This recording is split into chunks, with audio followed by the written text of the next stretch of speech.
Pemirsa, speedboat dua nona asal Tahaluku tenggelam di perairan Dusun Samala, Kepulauan Manifa, Kabupaten Seram bagian Barat Jumat kemarin. 8 orang dinyatakan tewas sementara 20 orang lainnya selamat.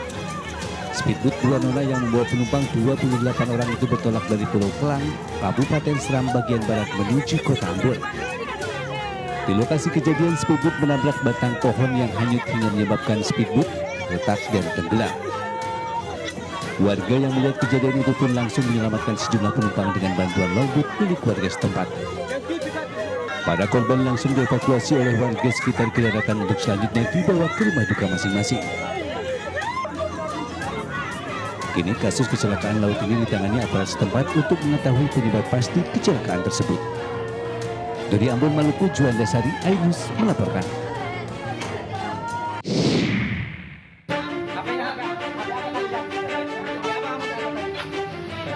Kasus penembakan bus rental mobil di rest area kilometer 45 Tol Tangerang Merak mulai terkuak.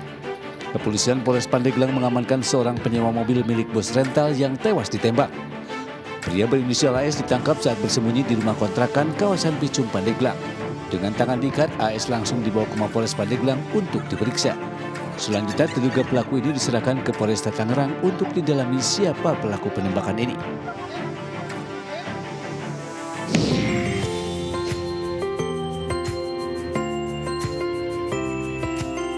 Bogor punya banyak kuliner khas, diantaranya ada laksa dan toge goreng. Kuliner berbahan dasar sayur tauge ini berada di depan Polsek Cibungbulang, Bogor. Laksa diracik dari toge, ketupat, tahu, oncom merah, dan daun kemangi. Lalu diguyur kuah kuning khas beraroma rempah lalu ditaburi bawang goreng. Kalau toge goreng diracik dari toge dan ketupat dibanjur dengan tauco dan rempah khas. Untuk menikmati kelezatan laksa dan toge goreng, konsumen hanya perlu bayar Rp15.000 per porsi.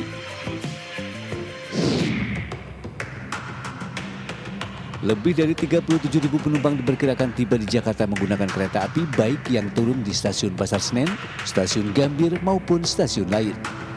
Selain penumpang yang balik, masih nampak banyak calon penumpang yang akan berangkat dari Jakarta dan akan kembali ke daerah asalnya setelah mudik dari Jakarta atau yang baru akan mudik dan berlibur. Lebih dari 15.000 calon penumpang akan melakukan keberangkatan dari stasiun Pasar Senen, stasiun Gambir ataupun stasiun lain di Jakarta.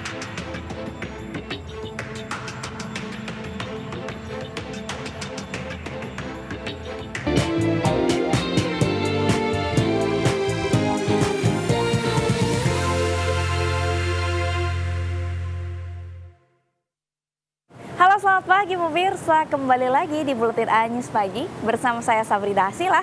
Dan saya Rosalija pemirsa, tentunya senang sekali kembali menjumpai Anda di Buletin A News Pagi yang selalu menghadirkan beragam informasi yang menarik dan jangan sampai Anda lewatkan. Ya betul sekali Ocha, salah satunya adalah informasi terkait diskon tarif listrik nih, 50% pada Januari dan Februari 2025. 50% lumayan lah ya buat 2 bulan, Januari sampai Februari di tengah kenaikan PPN 12%, walaupun belum tahu sih nanti setelah Januari Februari kelanjutannya seperti apa.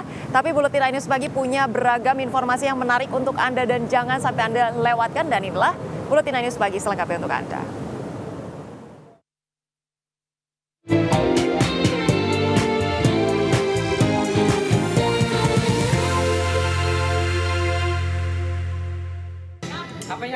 HP apa tadi, Dan? HP apa tadi? Redmi, ini berapa? Kasus penembakan bos rental mobil di rest area kilometer 45 Tol Tangerang Merak mulai terkuak. Kepolisian Polres Pandeglang mengamankan seorang penyewa mobil milik bos rental yang tewas ditembak. Pria berinisial AS ditangkap saat bersembunyi di rumah kontrakan kawasan Picung, Pandeglang. Dengan tangan diikat, AS langsung dibawa ke Mapolres Pandeglang untuk diperiksa.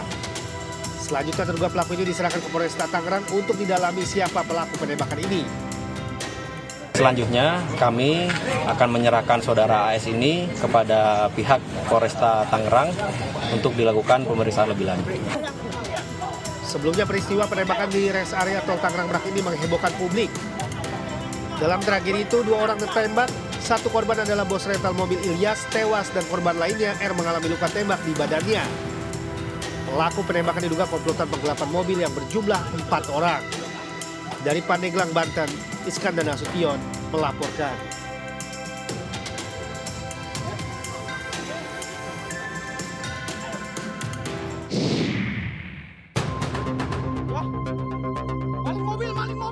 Sementara itu Kapolsek Cinangka AKP Asep Iwan Kurniawan diperiksa Propam Polda Banten dan Cilegon setelah diduga menolak mendampingi korban bos rental mobil untuk melakukan pengejaran mobil mereka yang digelapkan. Sebelumnya diketahui selama proses pengejaran mobil yang dicuri, korban sempat meminta bantuan pengejaran mobil ke pihak kepolisian namun ditolak. Pemilik rental akhirnya mengejar sendiri mobil hingga ke rest area di mana di lokasi itu ia tewas tertembak oleh pelaku pencurian mobil. Kapolres Cilegon AKBP Kemas Indra Negara membenarkan adanya pemeriksaan Kapolsek Cinangka dan 3 anak buahnya. Jadi sudah kita lakukan pemeriksaan, klarifikasi dan interogasi kepada 4 personil Polsek termasuk Kapolsek dan ketiga anggotanya. Kemudian juga sampai saat ini masih dilakukan pemeriksaan kepada yang bersangkutan dan klarifikasi juga sudah disampaikan oleh Kapolsek Cinangka. Sebelumnya Kapolsek Cinangka AKP Asep Iwan mengakui korban dengan beberapa orang lainnya sempat mendatangi Polsek Cinangka untuk meminta bantuan pengawalan. Namun permintaan bantuan itu ditolak karena saat korban ditanya kelengkapan surat mobil dan identitas lain tidak mau menunjukkan. Kita mintakan dokumen itu adalah sebagai dasar tindakan kepolisian untuk kita menghindari atau meminimalisir adanya pelanggaran hukum. Jangan sampai terkesan bahwa nanti ketika anggota Polri ikut di situ, nah ini tidak jelas apakah di mana posisi sebagai anggota Polri untuk penugasan dalam hal penarikan mobil tersebut. Anggota Polsek kemudian menghubungi Kapolsek Iwan untuk meminta arahan. Iwan lalu menyarankan agar anggota lebih berhati-hati menerima laporan dan harus bertindak sesuai SOP yang berlaku. Jenazah korban sendiri sudah dimakamkan keluarga pada Kamis malam. Keluarga korban berharap polisi dapat menangkap pelaku penembakan yang menyebabkan korban meninggal dunia. Tim Liputan iNews melaporkan.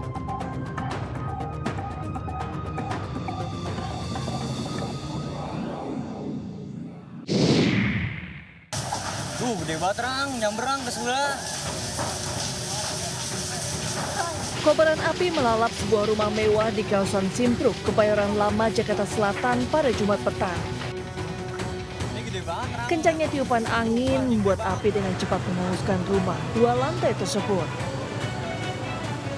Api baru dapat dipadamkan 1 jam kemudian setelah 12 unit mobil pemadam dengan 48 personil dikerahkan ke lokasi.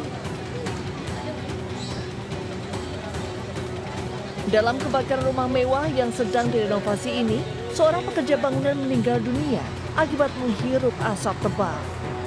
Sementara penghuni rumah sedang tidak ada di rumah. Ini rumah kosong atau ada penghuninya, Pak? Ini rumah ada penghuni, cuman sedang dalam keadaan tahap renovasi. Ada korban, Pak, dalam kejadian ini, Pak? Diinformasikan sementara untuk korban 1 meninggal dunia. Itu pekerja bangunan. Dugaan sementara api berasal dari lantai 2 rumah akibat korsleting listrik. Namun demikian petugas masih menyelidiki penyebab pasti kebakaran. Sementara itu, jasad pekerja yang tewas telah dibawa ke Rumah Sakit Fatmawati.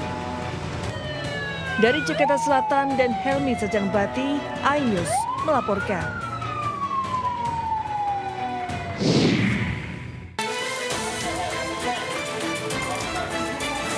Kobaran api terus melahap bangunan bedeng proyek yang terbuat dari material semi permanen. Banyaknya bahan yang mudah terbakar membuat api dengan cepat menghabiskan material bangunan. Upaya warga memadamkan kobaran api tidak berhasil karena dilakukan secara manual. Apalagi tiupan angin menyebabkan api terus membesar. Warga yang tinggal berdekatan dengan lokasi kebakaran panik dan berusaha menyelamatkan harta bendanya. Menurut warga, selain menjadi bedeng tempat istirahat pekerja proyek, lokasi ini juga dijadikan gudang penyimpanan material. Kuat dugaan kebakaran diakibatkan puting rokok yang dibuang sembarangan. Untuk rokok ataupun korsleting listrik. Oh gitu. Terus ketahuan tuh langsung tiba-tiba gede aja? Ketahuan udah tiba-tiba udah asap. Posisinya udah nggak ada orang, kalau ada orang belum berangkat. Ada berapa bedeng yang terbakar, Mas? Untuk sekarang mungkin yang habis itu ada 3. Meski tidak ada korban jiwa maupun luka dalam peristiwa ini, namun kerugian ditaksir mencapai ratusan juta rupiah. Dari Kabupaten Tangerang, Banten, Aimarani iNews melaporkan.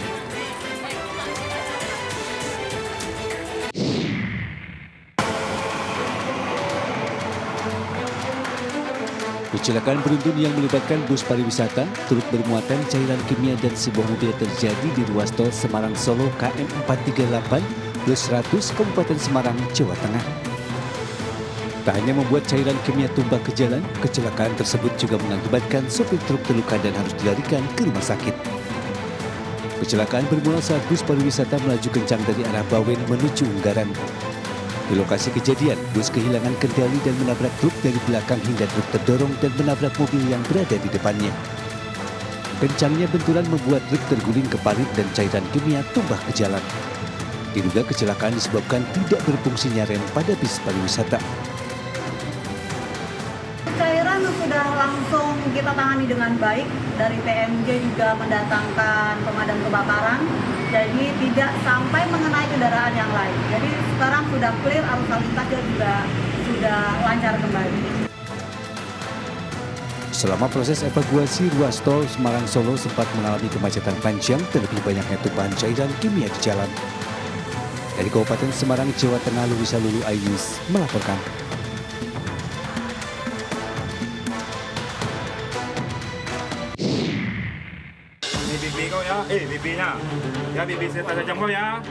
Seorang residivis kambuhan, DPO Curanmor yang selama ini menjadi target operasi polisi, akhirnya berhasil diringkus. Tersangka bernama Masto dikenal sebagai Raja Curanmor Kota Padang yang licin dan lihai dalam menghindari kejaran petugas. Namun seperti kata pepatah, sepandai-pandainya tupai melompat, akhirnya jatuh juga. Ia digerebek tim Klewang dan Raja Wali Polresta Padang bersama 2 orang rekannya di sebuah gudang di Kecamatan Padang Barat saat tengah menggelar pesta narkoba. Dari tangan tersangka, polisi mengamankan sejumlah unit kunci letter T yang digunakan untuk beraksi. Kepada polisi, tersangka mengaku telah beraksi di 24 TKP di wilayah hukum Kota Padang. Berdasarkan informasi dari masyarakat juga, disinyalir pencurian tersebut dilakukan oleh terduga MS yang merupakan residivis sebanyak 6 kali keluar masuk. Atas kejahatannya, tersangka yang sudah 6 kali keluar masuk penjara dengan kasus yang sama ini dijerat pasal pencurian dengan pemberatan dengan ancaman hukuman di atas 9 tahun penjara. Dari Padang, Sumatera Barat, Budi Sunandar, iNews melaporkan.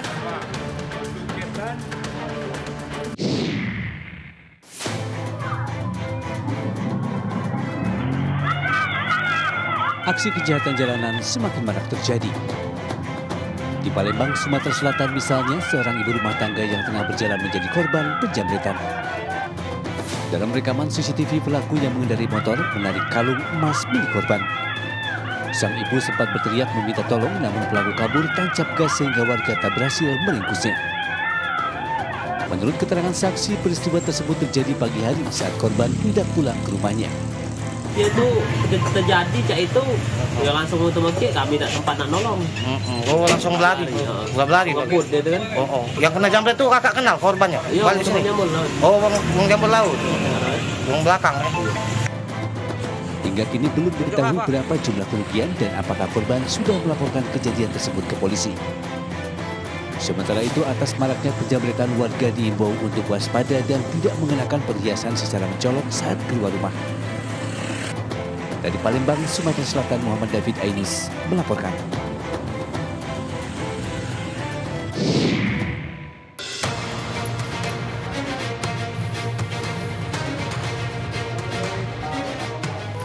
Seorang pria pencuri buah kelapa sawit di Muaro Jambi panik saat rumahnya digerebek polisi. Tanpa pikir panjang, pelaku pun terjun ke Sungai Batanghari. Ia nekat bertaruh nyawa berenang menyeberangi sungai. Berenangnya sukses sampai ke seberang, tapi ia tetap diringkus polisi. Pelaku ini merupakan pencuri yang kerap beraksi di lokasi kebun kelapa sawit milik PT Era Sakti Wira Forestama di Desa Rukam, Kecamatan Taman Rajo, Muaro Jambi. Terakhir beraksi, pelaku menggasak 85 tandan buah segar kelapa sawit dengan nilai kerugian hampir 3 juta rupiah. Selain mengamankan pelaku, polisi juga menyita barang bukti. Tersangka ini sudah sering melaksanakan aksinya Pak Kanidi? Sudah sering melaksanakan. Sekitar 2 atau 3 kali. Pelaku berjumlah 2 orang, namun 1 orang masih dalam proses pengejaran. Pelaku pun dijerat pasal tentang pencurian dengan pemberatan dengan ancaman hukuman pidana maksimal 7 tahun penjara. Dari Kabupaten Muaro Jambi, Provinsi Jambi, Haisun Hafiz, iNews melaporkan.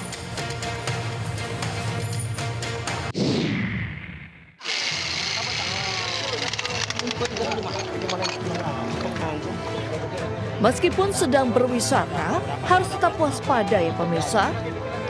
Baru-baru ini kaki seorang bocah berusia 7 tahun tersedot saluran pembuangan air kolam renang Waterpark di Kalianda, Lampung Selatan, Lampung saat sedang asik berenang bersama keluarga menikmati libur panjang tahun baru. Proses evakuasi pun berlangsung dramatis. Pasalnya, petugas harus menguras kolam renang dan mengerahkan alat penghancur beton untuk membongkar lubang saluran air. Upaya ini membuahkan hasil setelah 3 jam proses evakuasi dengan kondisi kaki si bocah tidak mengalami luka. Bahwa kakinya terprosok ke dalam pembuangan pembersihan bak. Ya, saat itu korban sedang melakukan mandi bersama keluarganya. Sementara belum diketahui pasti penyebab insiden ini terjadi. Namun diduga akibat tutup saluran pembuangan air terlepas. Dari Lampung Selatan, Lampung, Heri Pulistiawan, iNews melaporkan.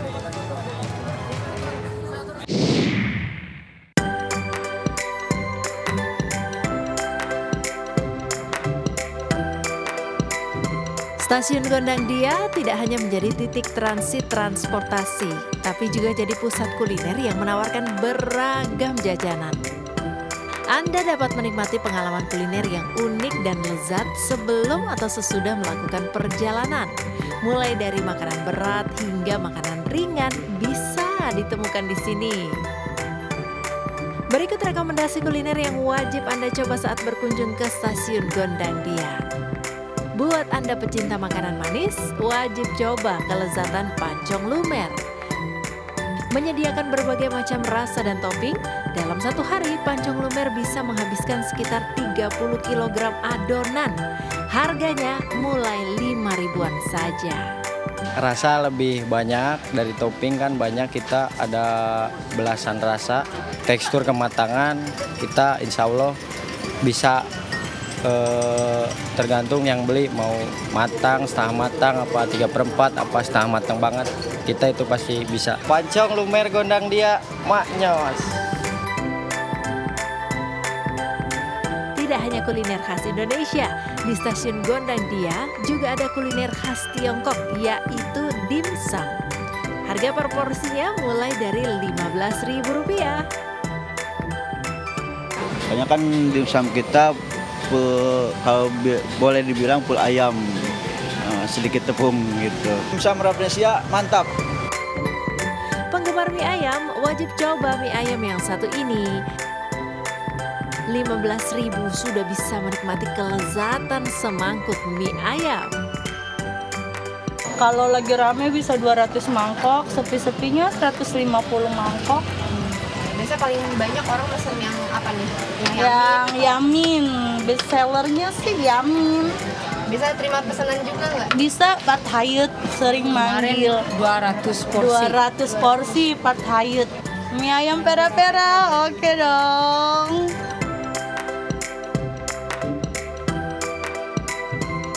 Yang suka makanan pedas, ayam geprek jangan ketinggalan. Dengan sambal andalan dijual mulai Rp8.000 aja. Murah meriah kan? Tapi harga ini belum termasuk nasi ya. Harga beda-beda sih. Kalau dada 11 belum pakai nasi. Kalau saya 8.000 belum pakai nasi, paha bawah 9.000 belum pakai nasi. Nasinya nambah nasi 4.000 nasinya. Ayam geprek Demong, mantul. Nah, yang mau ngemil-ngemil sambil nunggu kereta, ada cireng isi. Isi apa? Macam-macam. Ada ayam suwir, daging, keju mozzarella juga ada. Rp5.000 udah dapat 4 cireng. Liatin dagingnya. Nah. Kalau paling banyak tergantung selera ya. Memang kadang-kadang dominan itu ayam. Cireng isi 2 bidadari. Jos. Makanan udah, cemilan juga udah. Jangan lupa untuk beli minuman juga. Es kelapa pelepas dahaga. Yang ini Rp10.000 aja. Biasanya orang-orang yang best seller di sini kelapa jeruk, kelapa original, es kelapa Kang Ujang seger. Dengan rasa yang lezat dan harga yang terjangkau, kuliner di Stasiun Gondang Dia akan membuat perjalanan Anda jauh lebih menyenangkan. Jadi, jangan ragu untuk menjelajahi ragam kuliner di Stasiun Gondang Dia, Jakarta Pusat. Dari Jakarta, Naura Syafikah, Leman iNews melaporkan.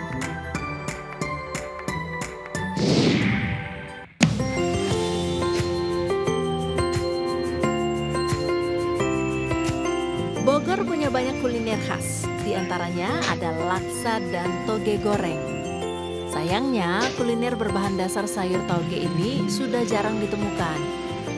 Tapi, sebuah warung di depan Polsek Cibung Bulang Bogor masih menjual kuliner ini.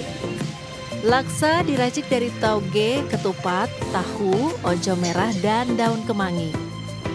Lalu diguyur kuah kuning khas beraroma rempah, lalu ditaburi bawang goreng.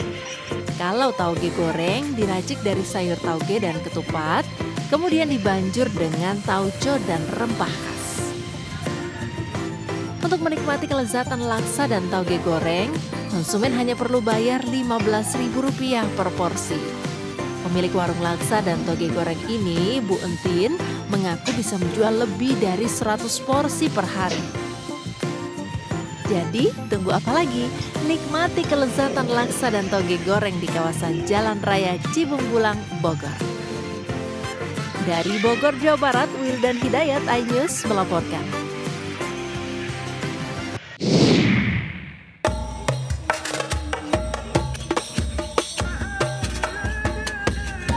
Menyambut Tahun Baru Masehi dan awal bulan Rajab, ribuan masyarakat Lingga Kepulauan Riau menggelar tradisi makan bersama atau disebut juga makan talam sehidang. Tradisi leluhur warga Melayu Lingga ini jadi ajang silaturahmi bagi warga. Kegiatan makan talam sehidang bukan sekedar perayaan, melainkan juga penguatan nilai-nilai budaya dan kearifan lokal yang telah mengakar kuat di Kabupaten Lingga. Sebuah warisan budaya Melayu yang syarat makna, tradisi makan bersama dalam satu talam atau satu wadah oleh 5 orang ini mencerminkan kebersamaan, kesetaraan, dan harmoni yang erat dengan nilai-nilai budaya di tanah Melayu. Dalam gelaran makan talam sehidang kali ini, 210 hidangan disajikan. Makanan yang disiapkan bisa disantap lebih dari 1.000 orang.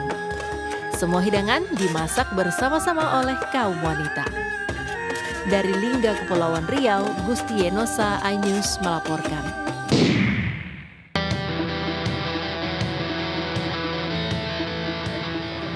Upaya serius PSSI untuk membawa timnas Indonesia lolos ke Piala Dunia 2026 menjadi sorotan dari media luar. Kali ini media asal Italia, Tuttosport, mengungkapkan bahwa Ketua Umum PSSI Erick Thohir sedang mempertimbangkan pergantian pelatih kepala tim. Menurut laporan yang dirilis 30 Desember 2024, PSSI ingin mencari pelatih asal Eropa untuk menggantikan pelatih skuad Garuda saat ini, Sintayong. Langkah itu dilakukan seiring upaya PSSI membangun tim dengan kualitas lebih tinggi. Sementara pergantian pelatih asal Eropa ini dikarenakan evaluasi yang dilakukan terhadap Sintayong. Meski telah diperkuat pemain berkualitas, gaya permainan yang diterapkan pelatih asal Korea Selatan itu dianggap masih kurang memadai.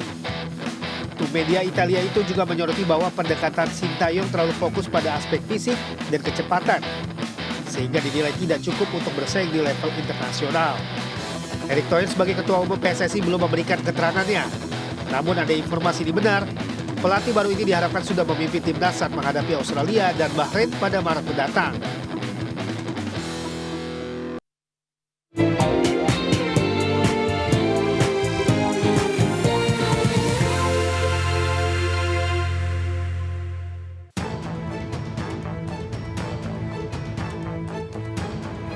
Arus balik libur Nataru stasiun Pasar Senen Jakarta Pusat diramaikan oleh pemudik hingga Jumat malam. Lebih dari 37.000 penumpang diperkirakan tiba di Jakarta menggunakan kereta api, baik yang turun di stasiun Pasar Senen, stasiun Gambir maupun stasiun lainnya. Selain kedatangan penumpang, masih nampak banyak calon penumpang yang akan berangkat dari Jakarta dan kembali ke daerah asalnya setelah mudik di Jakarta atau yang baru akan mudik dan berlibur. Lebih dari 15.000 calon penumpang akan melakukan keberangkatan dari stasiun Pasar Senen, stasiun Gambir, ataupun stasiun lain di Jakarta pada hari Jumat malam. Sedangkan yang berangkat dari stasiun Gambir lebih dari 9.000 penumpang.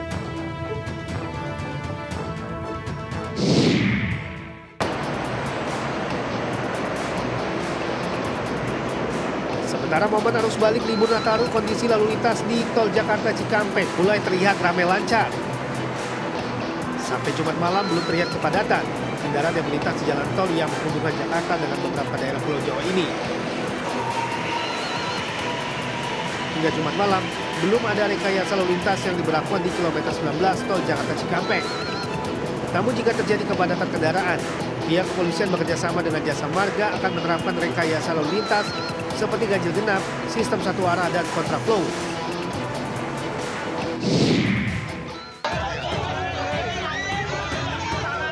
Sejumlah warga menggeruduk rumah seorang pria berinisial A di Kampung Kebon Rumput, Desa Pasir Jambu, Kecamatan Sukaraja, Kabupaten Bogor, Jawa Barat. Aksi warga dilakukan lantaran pria 40 tahun ini diduga telah mencabuli bocah perempuan yang masih duduk di bangku sekolah dasar.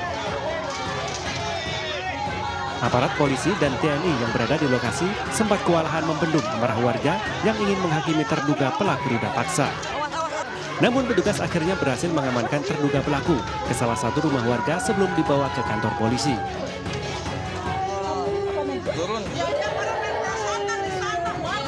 Berdasarkan keterangan pihak keluarga, sebelum melakukan perbuatan bejatnya, korban diajak main oleh A ke rumahnya.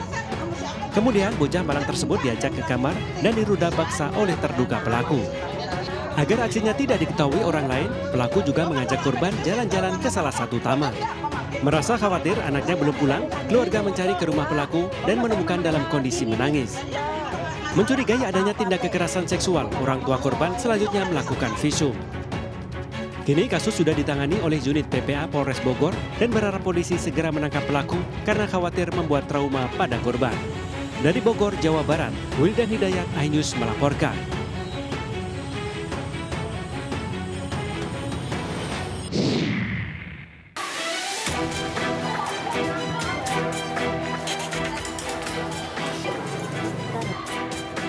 Inilah ribuan ulat bulu yang menyerang SD Negeri Meruak 03, Kecamatan Dagangan, Madiun, Jawa Timur.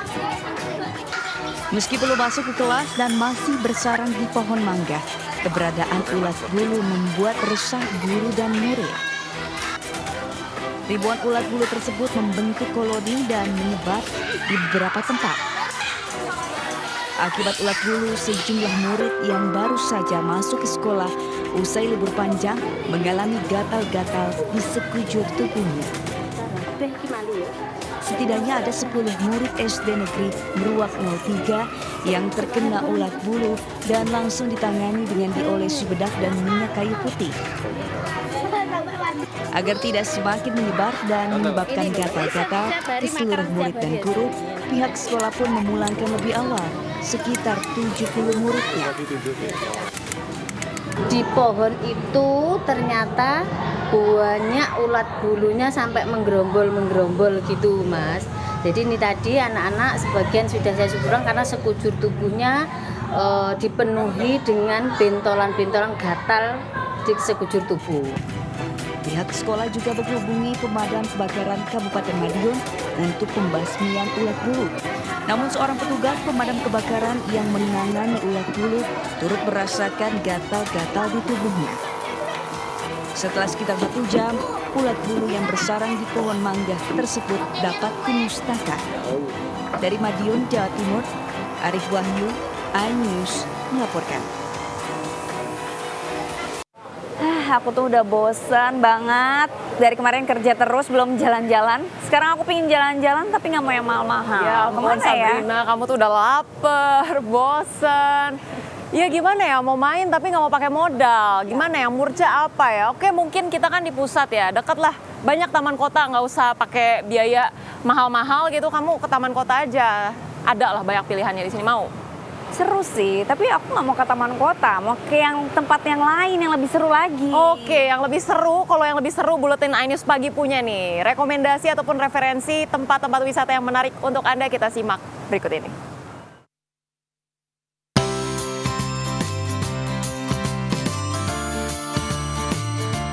Momen libur tahun baru 2025, ribuan wisatawan ramai berkunjung ke Pantai Trikora, Kabupaten Bintan.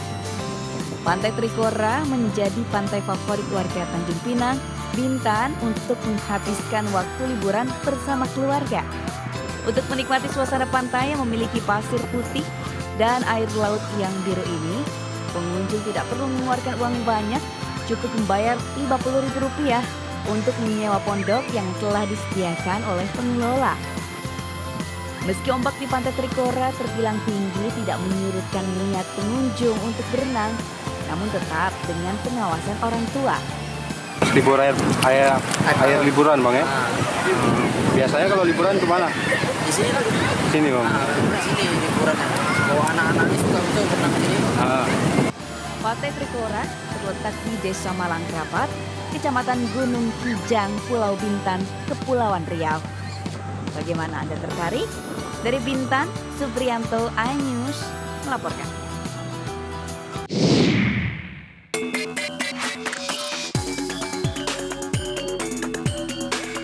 Meski libur Nataru di Bali diwarnai cuaca buruk, tak menyurutkan minat wisatawan untuk berwisata ke DTW Tanah Lot, Tabanan, Bali.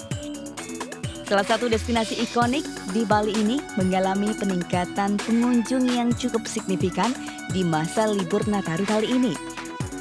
Di hari biasa, kunjungan wisatawan di kisaran 4 hingga 5.000 orang, namun di libur Natal dan Tahun Baru kali ini meningkat menjadi 8.000 pengunjung per hari.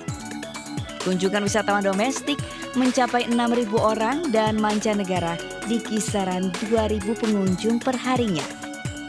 Jadi sekarang sudah meningkat menjadi 6.000 sampai 8.000 kunjungan per hari. Kemarin tingkat kunjungan kita di sampai 8.000 sekian.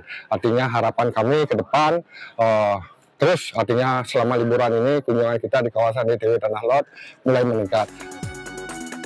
Untuk dapat menikmati keindahan Pantai Tanah Lot, Anda cukup membayar tiket masuk domestik anak-anak Rp20.000, dewasa Rp30.000. Sementara wisatawan asing, anak-anak Rp40.000 dan dewasa Rp75.000. Dari Tabanan, Bali, Indira Ari, iNews melaporkan.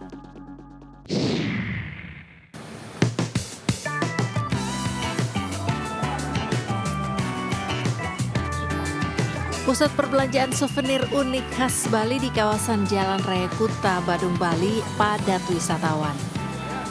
Setiap hari di musim liburan, tak kurang dari 3.000-an wisatawan mampir untuk berburu oleh-oleh. Wisatawan yang didominasi domestik ini sengaja mengunjungi pusat perbelanjaan oleh-oleh untuk membeli aneka jenis cenderamata untuk kenang-kenangan pribadi atau buah tangan bagi kerabat. Tadi belanja baju, sweater, sandal juga, ada tas juga. Itu banyak 23 ini, total belanjanya 2.700.000. Ini memang sengaja belanja untuk oleh-oleh atau apa? Iya betul, untuk oleh-oleh. Karena emang banyak tulisannya unik, bagus, kreatif. Di destinasi wisata belanja yang telah melegenda sejak tahun 1981 ini, pengunjung bisa berburu kaos dengan kata-kata dan gambar yang unik. Habis belanja sendal, tas sama baju, kaos. Karena sudah ikonik Bali kali ya, jadi harus beli kalau kesini. Ini buat oleh-oleh atau gimana? Buat oleh-oleh sama buat pribadi. Spending money mungkin antar 2 juta lah. Selama Nataru dari tanggal 22 itu sampai hari ini, tapi libur Nataru kan belum benar-benar selesai. On average sih kita 3.500 ya. Tapi kalau biasanya on daily basis itu pengunjung kita rata-rata 1.000 orang. Diprediksi, lonjakan jumlah konsumen masih akan terjadi hingga hari Minggu mendatang. Apalagi, lokasi wisata belanja oleh-oleh ini dekat dengan Bandara I Gusti Ngurah Rai, sehingga banyak pembeli yang menyempatkan berkunjung sebelum terbang kembali ke daerah asal. Dari Badung, Bali, Indira Ari, iNews melaporkan.